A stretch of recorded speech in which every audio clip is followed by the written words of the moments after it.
नमस्कार दोस्तों, त्रिमूर्ति IAS academy में आप सबका स्वागत है। दोस्तों, आज हम G20 समिट 2023 की बात करेंगे।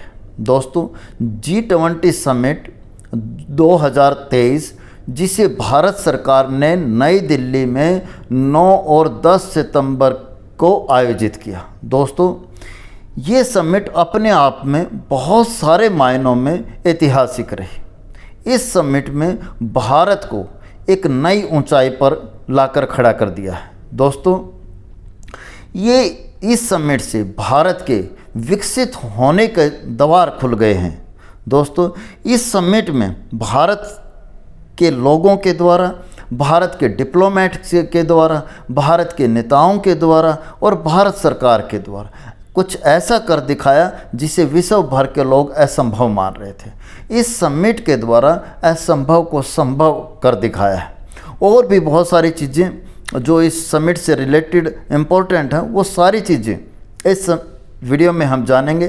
तो चलिए वीडियो को शुरू करते हैं। दोस्तों, वीडियो में सबसे पहले हम इसके बेसिक्स को जान लेते हैं। दोस्तों, ये समिट या ये G20 ऑर्गेनाइजेशन 26 सितंबर 1999 यानी कि 26 सितंबर 1999 को इसे फॉर्मली एस्टेब्लिश किया गया, इसका फॉर्मेशन किया गया। इस समिट को G7 जो हाईली इंडस्ट्रियलाइज्ड और वेल डेवलप्ड कंट्रीज़ का एक ग्रुप है, उसके अलावा उसके पैरेलल या उसके साथ एक दूसरा ग्रुप खड़ा करने की सोच से शुरू हुआ था। एक्चुअली G7 कंट्रीज में केवल डेवलप कंट्रीज आते हैं, तो एक ऐसा ग्रुप खड़ा करने की कोशिश हुई जिसमें बहुत सारे अन्य देशों का प्रतिनिधित्व भी हो, जैसे डेवलपिंग कंट्री और अंडर डेवलप कंट्री। तो इसी सोच के साथ इकोनॉमिक डेवलपमेंट के कंसेप्ट के साथ इस ग्रुप का एस्टेब्लिशमेंट हुआ। हालांकि 1999 में एस्टेब्लिशमेंट होने के बाद इसकी फर्स्ट समिट 2008 में हुई। इसके बाद ये ऑर्गेनाइजेशन एक इंटरनेशनल ऑर्गेनाइजेशन कहा जाने लगा। इस समिट की या फिर इस ग्रुप की खास बात ये है कि इसमें डेवलप्ड और अंडर डेवलप और डेवलपिंग सभी कंट्री इसमें शामिल हैं। इसमें जो मुख्य टॉपिक्स होते हैं या मुख्य इसका मोटिव्स होता है, वो मोस्टली 3 बातों पे डिपेंड होता है। First one is international financial stability, second climate change mitigation और थर्ड सस्टेनेबल डेवलपमेंट। देखिए, फाइनेंशियल स्टेबिलिटी जो डेवलपिंग कंट्री हैं और अंडर डेवलप कंट्री हैं, उनकी मेन प्रॉब्लम फाइनेंस के रिगार्डिंग ही होती है। तो उसमें स्टेबिलिटी बनाए रखने के लिए इसमें एक बड़ा जो टॉपिक्स है या मोटिव्स है वो इसका रखा गया है। Second, climate change mitigation. दोस्तों, क्लाइमेट चेंज आज के दौर का सबसे बड़ा और हॉट टॉपिक्स है। जैसे जैसे ग्लोबल वार्मिंग बढ़ती जा रही है, क्लाइमेट में बहुत डिफरेंट और बड़े चेंजिंग आ रहे हैं, उसके बेसिस पे ये बहुत इंपॉर्टेंट टॉपिक्स हो जाता है। थर्ड पॉइंट है सस्टेनेबल डेवलपमेंट। जिस तरीके से वेस्टर्न कंट्रीज़ के द्वारा डेवलपमेंट की एक डेफिनेशन गढ़ी गई, उस डेफिनेशन के मीडियम से कुछ ऐसा पॉसिबल हो रहा था कि जैसे आने वाली जनरेशन के लिए कोई भी रिसोर्सेज ज़मीन पर बचेंगे ही नहीं। इसी बेसिस पे एक नया पैटर्न लाएगा, एक नई थॉट प्रोसेस लाएगी जिसे सस्टेनेबल डेवलपमेंट कहा गया, जिसमें ये उस बेसिस पे डेवलपमेंट करने की बात कही गई कि वो आने वाली जनरेशन को भी वो रिसोर्सेज उनके लिए फिनिश न हो, ख़त्म ना हो, वो रेगुलर चलते रहें। तो ऐसे इस मोटिव पे इसका मोटिव रखा गया है। दोस्तों, यदि हम भारत की G20 की जो समिट है 2023 की, उसकी बात करते हैं। इस समिट का जो मुख्य थीम है वो है वसुधैव कुटुंबकम। दोस्तों, मैं आप सबको बता दूं, ये जो वसुधैव कुटुंबकम है, जो हमारे प्राचीन ग्रंथों से आया है, हमारी संस्कृति से आया है, जिसका मीनिंग है पूरे विश्व को, सबको एक परिवार के रूप में समझना, मानना और आदर देना, सम्मान देना। दोस्तों, हालांकि चाइना जो इस मीटिंग में या इस समिट में सम्मिलित नहीं हुआ, उसने इस थीम का भी विरोध किया था। एक्चुअली चाइना भारत को किसी भी एंगल से आगे बढ़ते हुए नहीं देखना चाहता, क्योंकि उससे उसकी बादशाहत जो विषम में वो कायम करना चाहता है, वो उस पर खतरा वो महसूस करता है। वसुधैव कुटुंबकम के साथ साथ इसके 3 और मोटिव हैं, जो और थीम हैं, जो हैं 1 अर्थ, 1 फैमिली एंड 1 फ्यूचर। यानी कि ये जो हमारी पृथ्वी है वो हम सब का घर है और उस पर रहने वाले सभी लोग एक फैमिली के हैं, और उस फैमिली के और उसमें होने वाला सभी तरह का डेवलपमेंट वो हम सब का फ्यूचर तय करता है। इसके अलावा ये जो लोगो आप देख रहे हैं, अर्थ, पूरी अर्थ को एक कमल के फूल के ऊपर रखा गया है, और कमल का फूल की ये 7 पंखुड़ियाँ जो आपको दिखाई दे रही हैं, ये 7 कॉन्टिनेंट को इंडिकेट करते हैं। 7 महाद्वीप, जो अर्थ पर 7 महाद्वीप हैं, उन सब को प्रदर्शित कर रहे हैं। दोस्तों, अब हम G20 के मेंबर, जो G20 के 20 मेंबर हैं, उनको एक एक करके आपको बताने वाले हैं। सबसे पहले Argentina, second Australia, third Bharat, Brazil, Canada, China और फ्रांस। दोस्तों, 8वां कंट्री है Germany, Indonesia, Italy, Japan, Mexico, South Korea, Russia. 15th member है सऊदी अरबिया, साउथ अफ्रीका, तुर्की। एक्चुअली पहले इसका नाम टर्की था, अभी इन्होंने चेंज कर दिया है नाम को, तुर्की नाम हो गया है अब इसका। यूनाइटेड किंगडम, जिसे ब्रिटेन भी कहते हैं, United states of America, European union. दोस्तों, इस ग्रुप में 19 यानी कि 19 मेंबर्स हैं, और एक संघ है जिसे यूरोपियन यूनियन कहते हैं, जो 27 कंट्रीज़ का ग्रुप है। तो इस तरीके से ये 20 मेंबर्स बनते हैं। अब इस समिट में 2023 में एक नया ग्रुप को शामिल किया गया है, जिसे अफ्रीकन यूनियन कहते हैं। अब ये G20 से G21 हो गया है, और अफ्रीकन यूनियन में अफ्रीका कॉन्टिनेंट में 55 कंट्रीज़ के टोटल 55 कंट्रीज़ को शामिल किया गया है। दोस्तों, वैसे तो अब इसके कुल सदस्यों की संख्या 97 हो गई है। ये देखिए दोस्तों, ये भारत मंडपम के आगे नटराज, जो शिव की तांडव की प्रतिमा है, उसको प्रदर्शित किया गया है।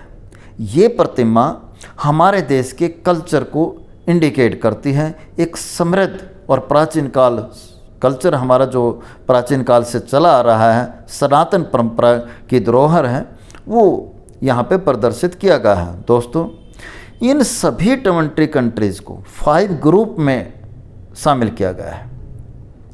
अब ग्रुप 1 में 4 कंट्री हैं, 2 में भी 4 कंट्री हैं, थर्ड ग्रुप में केवल 3 कंट्री हैं। दोस्तों, सभी 5 ग्रुप में, ग्रुप नंबर 3 को छोड़कर सभी में 4 कंट्री है, केवल 3 में 3 कंट्री है। इसके अलावा ग्रुप फर्स्ट और सेकंड को छोड़कर सभी ग्रुप किसी पार्टिकुलर रीजन से जुड़े हुए हैं, और उस ग्रुप में उस रीजन के ही कंट्रीज़ को शामिल किया गया है। और जब भी ये किसी की चेयरमैनशिप आती है तो ये ग्रुप वाइज आती है। तो एक ग्रुप में यदि किसी ग्रुप का नंबर आता है तो वो ग्रुप ही डिसाइड करता है कि उसमें से कौन सा कंट्री चेयरमैनशिप लेगा। दोस्तों, इसके अलावा इस ग्रुप में बहुत सारे देशों को, 9 कंट्रीज़ को गेस्ट इनवाइट किया गया है, और ये जो गेस्ट इनवाइट करते हैं ये वही कंट्रीज़ करता है जो इसकी अध्यक्षता कर रहा है, जो इसके पास इसकी चेयरमैनशिप हो। तो भारत ने यहाँ पर Bangladesh, Egypt, Mauritius, Netherlands, Nigeria, Singapore, United Arab अमीरात, ओमान और स्पेन, इनको इनवाइट किया है। वैसे जो ये 9th नंबर है स्पेन, ये परमानेंट गेस्ट है, ये हर G20 के समिट में शामिल होता है।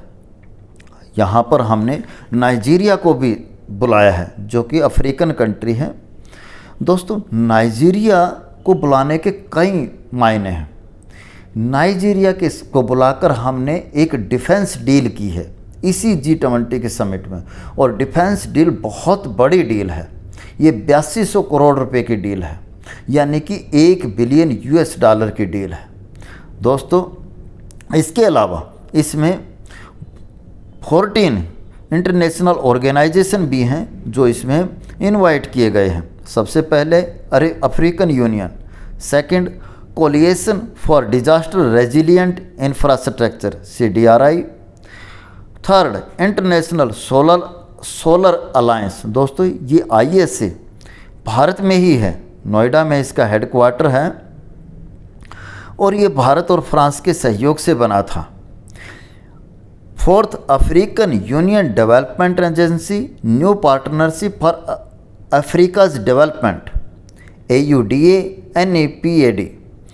Fifth financial stability board, next Asian development bank, international labour organisation, united nation, world trade organisation, world health organisation WHO, international monetary fund, world bank IBRD। दोस्तों वैसे वर्ल्ड बैंक का कंप्लीट जो name है वो IBRD है, international bank for reconstruction and development, organisation for economic cooperation and development, association of south east Asian nation.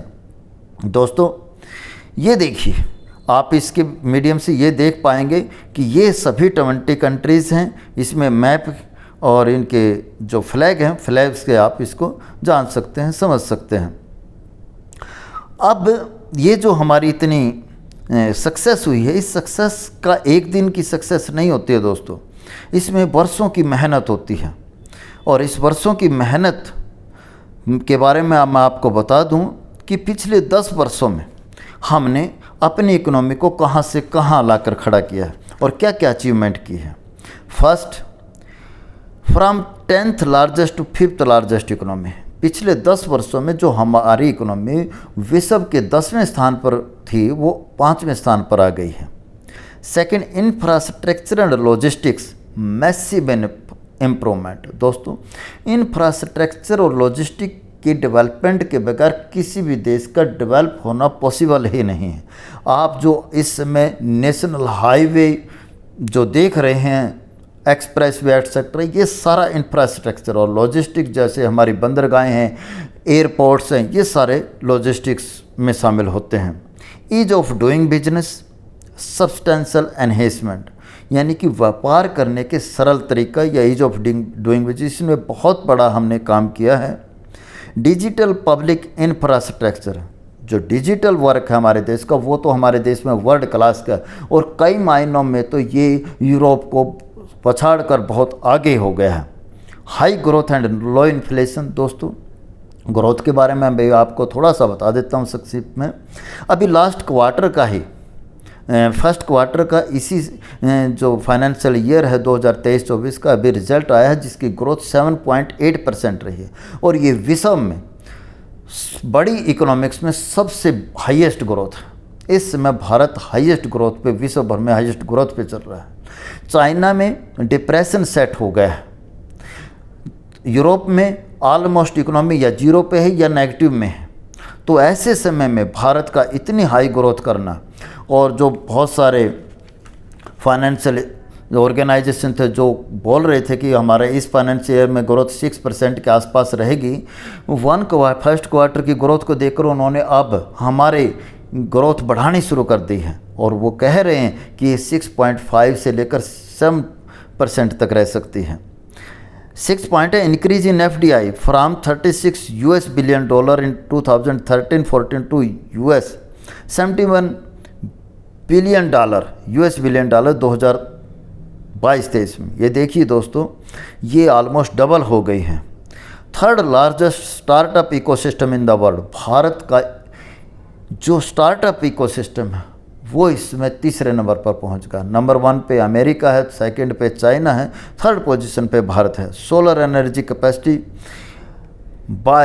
Up by 2605%, 2605% इसमें increment हुई है।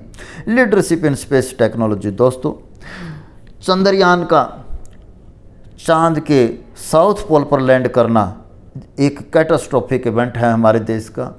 एक गेम चेंजर इवेंट है और इसरो ने ये टेक्नोलॉजी विश्व को शो कर दी है और विश्व भर में चांद पर पहुंच लैंड करने वाला भारत 4th कंट्री बन गया है और साउथ पोल पर लैंड करने वाला पहला कंट्री बन गया है। तो इस समय हमारी स्पेस टेक्नोलॉजी में हम बहुत सारे मायनों में लीडर बने हुए हैं। दोस्तों ये देखिए भारत का ये मंडपम है, भारत मंडपम कितना खूबसूरत लग रहा है और ऐसी बिल्डिंग है जो वर्ल्ड क्लास की है और बहुत सारे विश्व के देशों से बहुत खूबसूरत बिल्डिंग है हमारी ये। दोस्तों ये जो बिल्डिंग आप देख रहे थे, ये बिल्डिंग जो प्रगति मैदान है उसको चेंज करके बनाया गया है। चलिए अब हम कुछ और डाटा आपको शो करते हैं। देखिए दोस्तों, अब हम भारत की जीडीपी के बारे में बताएंगे, प्रतिशत के बारे में, परसेंटेज को। 1999 में भारत की जीडीपी G20 कंट्रीज़ के रिलेशन में 1.6% थी। 2009 में यह बढ़कर 2.6% हुई, 2019 में 3.8%, 2022 में 3.9%, 2023 में 4.1% और 2027 में ये बढ़कर 4.7% हो जाएगी और 2028 में 4.8%। अब भारत की जीडीपी को अब एब्सोल्यूट टर्म्स में जानिए, यानी कि कुल कितनी है। दोस्तों 1999 में ये 0.5 ट्रिलियन US डॉलर थी और 2009 में 1.4, ऑलमोस्ट 3 टाइम्स बढ़ी है 10 सालों में। 2019 में 2.8 ट्रिलियन डॉलर यानी कि डबल हो गई है और 2022 में 3.9 ट्रिलियन डॉलर, 2023 में 3.7 ट्रिलियन डॉलर, 2027 में जो बढ़कर 5.2 ट्रिलियन डॉलर और 2028 में 5.8 ट्रिलियन डॉलर हो जाएगी। दोस्तों ये डाटा भारत सरकार के नहीं, IMF के हैं। और आप इसमें ये भी समझिए कि जिस ग्रोथ से अभी हम बढ़ रहे हैं, ये जो प्रोजेक्टेड है तो 2027 की और 28 की, ये ट्रिलियन डॉलर की ये जो अचीवमेंट उससे पहले हो सकती है। आगे चलिए, व्यापार में हमारा कंट्रीब्यूशन G20 में कितना है। 1999 में यानी कि 1999 में जब G20 बना था तो हमारा कंट्रीब्यूशन 0.9% था, जो 2010 में बढ़कर 2.4% हो गया है और 2022 में लास्ट ईयर 3% हो गया है। दोस्तों अब हम हमारी वर्किंग पॉपुलेशन की बात करेंगे, जो हमारी जनसंख्या या वर्किंग पॉपुलेशन जो 15 साल से 59 साल की बात करते हैं, ऑलमोस्ट 45 ईयर तक की बात करते हैं, तो ये 1999 में 26% थी, 2009 में 28% हो गई है, 2019 में 32%, 2023 में इसी साल 33% और 2028 में 34%, यानी कि G20 कंट्रीज के कुल पॉपुलेशन का 1/3 इस समय भारत है का मेंबर, यानी कि हर तीसरा व्यक्ति भारतीय है। डिजिटल पब्लिक इंफ्रास्ट्रक्चर DPI की दोस्तों, इसमें वर्ल्ड बैंक की एक रिपोर्ट आई है जिसने बताया है कि जो भारत का फाइनेंशियल इंक्लूजन 2008 में 25% था, ये अब बढ़कर 80% हो गया और ये जो बढ़ा है मुख्य रूप से पिछले 6 सालों में बढ़ा है। दोस्तों अब फाइनेंशियल इंक्लूजन के बारे में बता दूं कि सभी व्यक्तियों तक, यानी कि लोअर से लोअर तबके तक बैंकिंग की पहुंच होना, उसे इकोनॉमी के मेन स्ट्रीम में ऐड करना, उसे मोनेटाइज करने से जुड़ा हुआ है।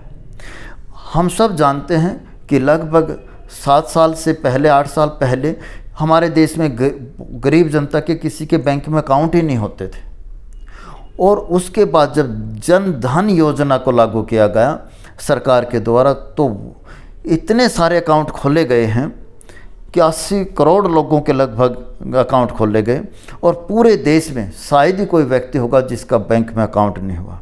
और फिर आधार और मोबाइल से लिंक करके हमने जो डायरेक्ट बेनिफिट ट्रांसफ़र किया है पैसे का, जो पैसे डायरेक्ट गए हैं लोगों के पास, उससे एक रिवोल्यूशन आया है उससे जो भ्रष्टाचार है, जो करप्शन है, वो बहुत हद तक कम हुआ है। दोस्तों, ये फाइनेंशियल इंक्लूजन जिसे वर्ल्ड बैंक कह रहा है कि लगभग इतना इंक्लूजन होने के लिए 50 साल लगते हैं, यानी कि 5 दशक का समय लगता है, और भारत ने ये कारनामा केवल 8 साल में 6 साल में कर दिखाया है। ये भारत की बहुत बड़ी उपलब्धि है। दोस्तों, ये देखिए, ये है कोणार्क के सूर्य मंदिर का ये चक्कर है जिसे काल चक्कर कहा गया है। इसके ठीक सामने भारत ने यहीं पर सभी देशों की अगुवाई करी। अभी आप यहाँ देख रहे होंगे कि हमारे प्रधानमंत्री मोदी जी के साथ अमेरिका के प्रेसिडेंट जो बाइडन हैं। ये काल चक्कर हमारे देश की प्रगति और परिवर्तन को शो करता है। संस्कृति के साथ साथ प्रकृति और परिवर्तन दोनों को शो करता है। ये डेवलपमेंट को, चेंजिंग को शो करता है। हमने इस समिट में अपने कल्चर को पूरे विश्व के सामने बहुत खूबसूरत तरीके से प्रदर्शित किया है। दोस्तों, ये जो कड़ी हमारे सफलता मिली है हम सबकी, इसमें कड़ी मेहनत लगी है हमारे देश के। तो इस कड़ी मेहनत में हमने क्या क्या कुछ किया है ये देखिए। 220 से ज़्यादा मीटिंगें की हैं, और ये मीटिंगें भारत के अलग अलग 60 शहरों में की गई हैं। 25,000 से ज़्यादा डेलीगेट्स इस मीटिंग के लिए भारत में आए हैं। 124 देशों के ये प्रतिनिधि या डेलीगेट्स भारत में बातचीत करने के लिए आए हैं। 67.5 मिलियन प्लस भारतीयों ने जन भागीदारी के माध्यम से इसमें पार्टिसिपेट किया है। 300 से ज़्यादा कल्चरल प्रोग्राम्स हुए हैं, और 18,000 से ज़्यादा इसमें आर्टिस्टों ने, कलाकारों ने भाग लिया है। दोस्तों, ये देखिए, ये भारत मंडपम के अंदर ये मीटिंग हुई है। ये कितना बड़ा हॉल है और कितना खूबसूरत बना हुआ है। यहाँ पर विश्व की सबसे बड़े पावरफुल कंट्रीज़ के अध्यक्ष या राष्ट्रपति यहाँ पर बैठे हुए हैं। दोस्तों, अब मैं आपको बताता हूँ कि हमने यहाँ क्या अचीवमेंट किया। दोस्तों, अचीवमेंट इतनी है कि उनको काउंट नहीं किया जा सकता, लेकिन मैंने मोटा मोटी इसमें 5 मुख्य बिंदुओं पर यहाँ पर बात की है। 5 प्रमुख पॉइंट कौन से हैं? First one is global consensus made in Bharat, defining moment in history. दोस्तों, पूरा विश्व ये समझ के बैठा था कि इस बार की समिट में ग्लोबल कंसेंसस नहीं हो सकता, यानी कि एक म्यूचुअल अंडरस्टैंडिंग पे सिग्नेचर नहीं हो सकते। इसका मुख्य कारण रूस और यूक्रेन के बीच में लड़ाई का है। यूरोपियन कंट्री और वेस्टर्न कंट्री मुख्य रूप से यूक्रेन के पक्ष की बात कर रहे थे। चीन और रसिया चीन के पक्ष की बात कर रहे थे। चीन हमारा बहुत पुराना और विश्वस्त मित्र है, तो हम उसके खिलाफ भी नहीं जा सकते। तो ऑलमोस्ट पूरे वर्ल्ड में ये बात समझ ली गई थी या मान ली गई थी, ये पॉसिबल नहीं है कि यहाँ पर कंसेंसस हो जाए। और भारत ने यहाँ कंसेंसस करके पूरे अपनी डिप्लोमेसी का, अपने कूटनीति का विश्व में लोहा मनवाया है। और ना केवल आखिरी दिन बल्कि पहले ही दिन में ये कंसेंसस कर दिया गया है। सेकंड पॉइंट है ग्लोबल बायोफ्यूल अलायंस। दोस्तों, जैसे जैसे ग्लोबल वार्मिंग बढ़ रही है, उसके बेसिस पे ये ग्लोबल बायोफ्यूल अलायंस बहुत ज़रूरी चीज़ थी, और ये इसी समिट में इसको लॉन्च किया गया है। इसमें कुल 19 कंट्रीज़ और 12 इंटरनेशनल ऑर्गेनाइजेशन को शामिल किया गया है। अब ये 19 कंट्री कौन कौन से हैं? इसमें से 7 कंट्री तो G20 कंट्री के हैं। कौन कौन से? Argentina, Brazil, Canada, Bharat, Italy, south Africa और US।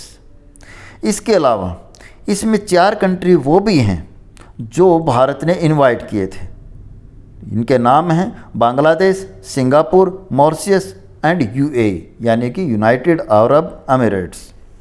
इसके अलावा दोस्तों वो भी कंट्री हैं, 8 कंट्री वो हैं जो G20 के मेंबर नहीं हैं, जैसे Iceland, Kenya, Guyana, Paraguay, Seychelles, Sri Lanka, Uganda and Finland.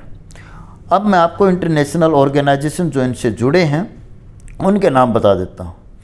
World bank, Asian development bank, world economic forum, world LPG organisation, international energy agency, international energy forum, international renewable energy agency, world biogas association और इसके अलावा अन्य भी। दोस्तों ये बहुत बड़ी success है भारत के लिए। थर्ड पॉइंट है Bharat middle east Europe economic corridor. दोस्तों ये भी बहुत बड़ा इवेंट है। एक्चुअली हम सब जानते हैं कि कुछ साल पहले की बात है, चाइना ने पूरे विश्व पर अपनी पावर को आजमाने के बेसिस पर एक BRI इनिशिएटिव ली थी, यानी कि बेल्ट एंड रोड इनिशिएटिव, जो पूरे यूरोप को और पूरे लगभग वर्ल्ड को जोड़ने का एक प्लान था। दोस्तों उसे OBOR भी कहा जाता था, वन बेल्ट वन रोड परियोजना भी कही जाती थी। और इस परियोजना में बहुत सारे देश जुड़े भी, लेकिन भारत और अमेरिका जैसे देश इससे दूर रहे। दोस्तों उसी के काउंटर में भारत ने ये मास्टर स्ट्रोक चला है और यहाँ पर भारत से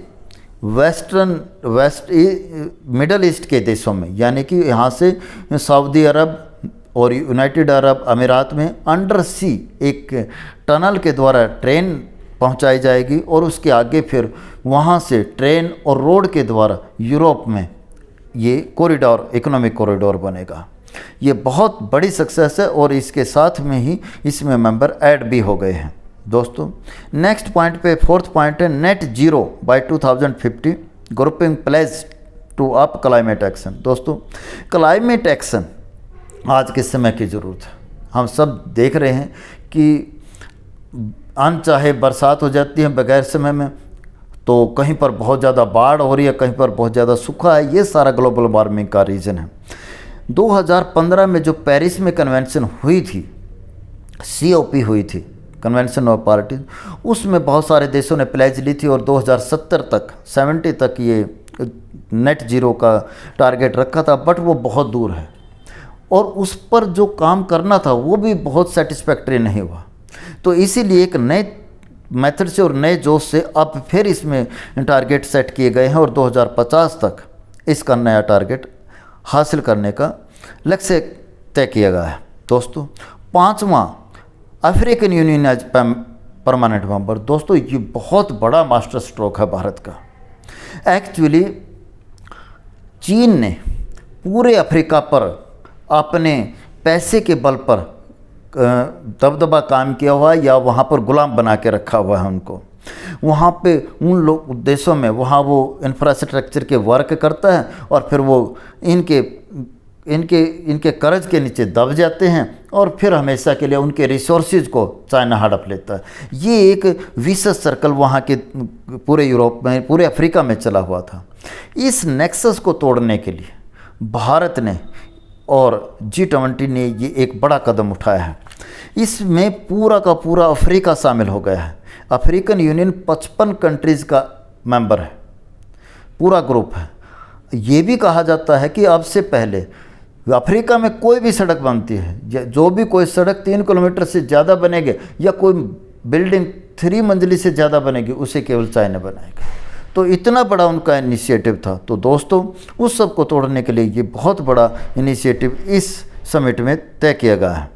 दोस्तों ये सारी बातें थी, इसके अलावा और भी बहुत सारी चीज़ें थी जो हम इस एक वीडियो में नहीं आपको बता सकते। तो थैंक्स आप सबका वाचिंग के लिए।